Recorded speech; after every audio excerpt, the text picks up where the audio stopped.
Je, unajua kuna watu ambao wanaweza kuhisi moyo wako bila hata kuongea? Na hawa si wa kawaida, ni watu wa nyota ya maji.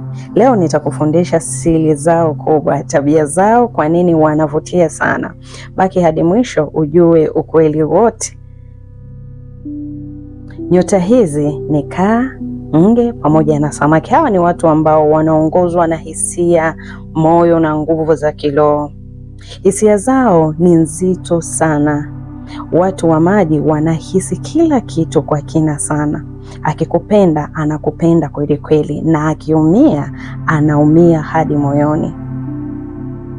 Hawawezi kuigiza hisia, kila kitu ni halisi kabisa. Wana huruma na upendo wa kweli, ni watu wa kawaida sana. Na pia ni watu ambao wanasaidia wengine bila kujali hali zao.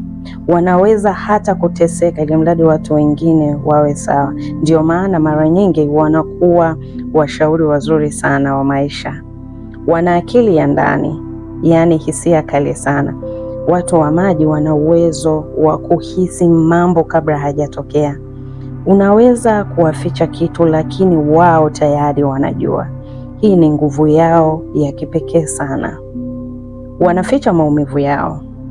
Hata kama wanaumia, hawapendi kuonyesha, wanabaki kimya na kubeba mizigo yao ndani kwa ndani. Ndio maana wanahitaji watu wanaowaelewa kweli.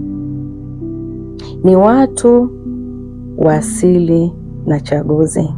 Hawaaminiki kirahisi. Ukiona mtu wa maji amekuamini, ujue wewe ni muhimu sana kwake. Wanachagua sana watu wa karibu wa kuambatana nao. Wanapenda maisha ya kiroho. Watu wa maji wanavutiwa sana na mambo ya kiroho, ndoto, nguvu zisizoonekana. Wanapenda utulivu, kutafakari na maisha yenye amani. Kwa kifupi, watu wa maji ni wa kipekee sana. Wana upendo wa kweli, wana nguvu za ndani, lakini pia wanaumizwa kirahisi.